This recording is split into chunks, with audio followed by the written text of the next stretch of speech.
സ്നേഹമുള്ള എല്ലാ കൂട്ടുകാർക്കും ഗ്രീൻ ഹൗസിൻ്റെ പുതിയ വീഡിയോയിലോട്ട് സ്വാഗതം. ഇപ്രാവശ്യം നമ്മുടെ പേരയ്ക്കയാണ് പരിചയപ്പെടുത്തുന്നത്. ഇതിനെക്കുറിച്ച് പണ്ടൊരു വീഡിയോ ഞാൻ ചെയ്തിരുന്നു. അന്ന് നമുക്ക് നമ്മുടെ ഡ്രമ്മിൽ ഒരു 8 പേരയ്ക്കയെ കിളിച്ചിട്ടുള്ളായിരുന്നു. ഇത് സെക്കൻഡ് വിളവാണ്. ഒരു 10-28 കാ പിടിച്ചിട്ടുണ്ട്. കണ്ടില്ലേ, നിങ്ങൾ കായുടെ വലിപ്പം കണ്ടില്ലേ? അപ്പോൾ ഇത് പൂക്കുന്ന സമയത്ത് ചെയ്യണമെന്നുണ്ടായിരുന്നു വീഡിയോ. ഇത് ഈ പ്രായമായപ്പോഴാണ് ഞാൻ പിടിച്ചു തുടങ്ങിയത്.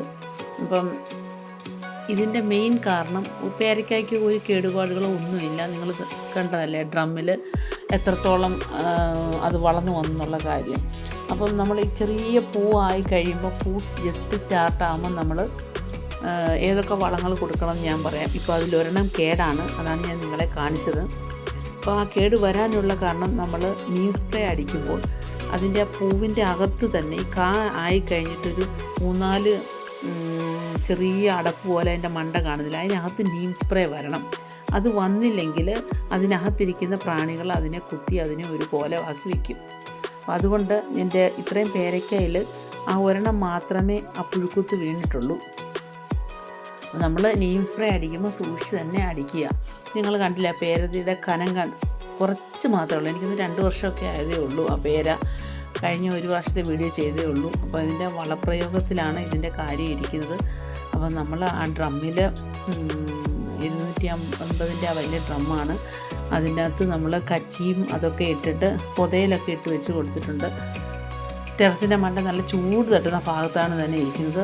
അതിനടിയിൽ മൊത്തം ചാണകവും അതുപോലെ തന്നെ എല്ലാ പച്ചില കമ്പോസ്റ്റുകളെല്ലാം വെച്ചിട്ട് പിന്നെ ഉണക്ക കരികലത് വെച്ചിരിക്കുകയാണ്. നിങ്ങൾക്കറിയാമല്ലോ, ഡ്രമ്മിലിടുന്ന വളങ്ങളും കാര്യങ്ങളൊക്കെ ഞാൻ നേരത്തെ പറഞ്ഞിട്ടുണ്ട്. പക്ഷേ ഇതിന് പൂ റെഡിയാകുന്ന സമയത്ത് കൊച്ചു കുരുകുരുന്ന് ഇങ്ങനെ പൂ സ്റ്റാർട്ട് ചെയ്യുമ്പോൾ തന്നെ ഞാൻ പറഞ്ഞില്ലേ, സൾഫേറ്റ് ഓഫ് പൊട്ടാഷ് ഒന്ന് അടിച്ചു കൊടുക്കുക. പിന്നെ നമ്മൾ കൊച്ചു കായാകുമ്പോൾ തന്നെ അതിൻ്റെ ടിപ്പ് നോക്കിയിട്ട് നമുക്ക് നീം സ്പ്രേ അടിക്കണം. ആ നീം സ്പ്രേ അടിച്ചില്ലെങ്കിൽ എന്തെങ്കിലും ഒരു പ്രാണി മതി അതിനകത്ത് വീണ്ടും ഇരുന്ന് അത് ചീത്തയായി പോകാൻ പേരയ്ക്കാം. അങ്ങനെ ആ കായ ഈ പരുവാകുന്നിടം വരെ ഒരു 3 പ്രാവശ്യം നീം സ്പ്രേ അടിച്ചു കൊടുത്താൽ മതി. ഇതിന് ശേഷം നമ്മൾ കവറിട്ട് വയ്ക്കണം. അതായത് നമ്മുടെ പ്ലാസ്റ്റിക് കവറില്ലേ, അത് ജസ്റ്റ് അല്ലേ വലയുള്ളവരെങ്കിൽ വല. ഞാനാണ് 2-3 പ്ലാസ്റ്റിക് കവർ ഇങ്ങനെ കയറ്റിയിട്ടുള്ളൂ. ഈ പ്രായം കഴിയുമ്പോഴാണ് പ്ലാസ്റ്റിക് കവർ ഇടേണ്ടത്. അപ്പോഴാണ് അത് കൂടുതൽ വലിപ്പത്തിൽ വരത്തുള്ളൂ. അപ്പം ഇത് കണ്ടില്ലേ, വലിയ കേടൊന്നുമില്ല. നല്ല അത്യാവശ്യം നമുക്ക് കഴിക്കാനുള്ള ആവശ്യമുള്ളതാണ്. അത് ജപ്പാൻ പേരയാണെന്ന് പറയുന്നു. അങ്ങനെയൊക്കെയാണ്. എനിക്ക് 3-4 തരത്തിലുള്ള പേരയ്ക്കുണ്ട് കേട്ടോ. 3-4 ഡ്രമ്മിലാണ് ഞാൻ വെച്ചേക്കുന്നത്.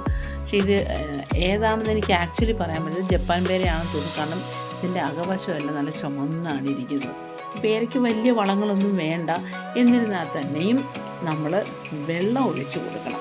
അതായത് ഞാൻ ഈ പൂവ് കായും ഒക്കെ പിടിച്ചു കഴിഞ്ഞാൽ നമ്മൾ 2 നേരം നനയ്ക്കണം. അപ്പോൾ അതനുസരിച്ച് കായുടെ വലിപ്പം ഉണ്ടാകത്തുള്ളൂ. കാരണം ഇതിൻ്റെ സമയത്ത് കുറച്ച് മഴ നമുക്ക് കിട്ടിയിരുന്നു. എന്നാൽ തന്നെ 2 ദിവസം മഴയില്ലാതെ വന്നപ്പോൾ വീണ്ടും ഇലയൊക്കെ വാടി തുടങ്ങി. നിങ്ങളെപ്പോഴും ഓർക്കേണ്ടത്, ഡ്രമ്മിൽ ആര് കൃഷി ചെയ്യാൻ ഉദ്ദേശിക്കുന്നത് തുള്ളിനന മസ്റ്റാണ്. അത് ചെയ്യാൻ പറ്റാത്തൊരു ദിവസം ഓസ് വെച്ച് രാവിലെയും വൈകിട്ട് നനച്ചു കൊടുക്കുക. പ്രത്യേകിച്ച് കായുള്ള സമയത്ത്. അല്ലാത്ത സമയം നമുക്ക് 1 പ്രാവശ്യം നനച്ചു കൊടുത്താൽ മതിയാവും. നനച്ചതിന് ശേഷം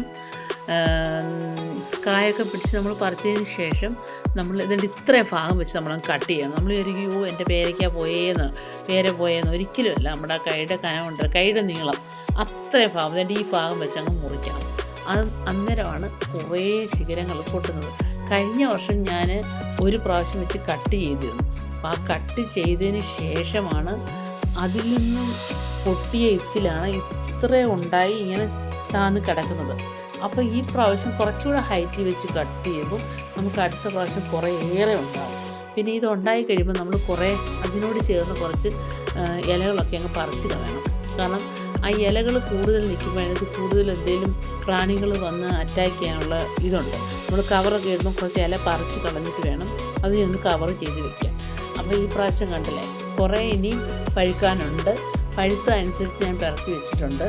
അത്യാവശ്യം നമ്മുടെ വീട്ടിൽ 5 മെമ്പേഴ്സ് ഉണ്ട്. അവർക്ക് എല്ലാവർക്കും ഓരോന്ന് കൊടുക്കാം, കഴിക്കാം. നല്ല ടേസ്റ്റാണ് ഇതിന്. എന്ന് വെച്ചാൽ സാധാരണ പേരയ്ക്കയുടെ തൊലി വരെ ചിലപ്പോൾ ഒരു കവർപ്പ് കാണും. എൻ്റെ ഒരു പേരയ്ക്കയ്ക്ക് അങ്ങനെ ഉണ്ട്, ഒരു പേരത്തേക്ക്. പക്ഷേ ഇതിന് അങ്ങനല്ല, തൊലിക്ക് വരെ മധുരമാണ്. നിങ്ങൾ കണ്ടില്ലേ, പറിച്ച് കഴിഞ്ഞിട്ട് പിന്നെയും കായ കിടക്കുവാണ് പച്ചയായിട്ടുള്ള. ഇനി അടുത്ത ട്രിപ്പിന് കായ്ക്കത്തെ കിടക്കുകയാണ്. അപ്പോൾ നിങ്ങൾ വാങ്ങിച്ച് വെക്കുമ്പോൾ തൽക്കാലം ഒരു ജൽപ്പാൻ പേരെയെങ്കിലും വാങ്ങിച്ച് വയ്ക്കുക. നല്ല വിളഞ്ഞതിന് ഇത്രയും വലിപ്പം തന്നെ 1 കിലോളം എന്ന് വെച്ചാൽ 1/2 കിലോളം കാണും നമ്മുടെ കയ്യിൽ നിറച്ച് വെക്കാനുണ്ട്.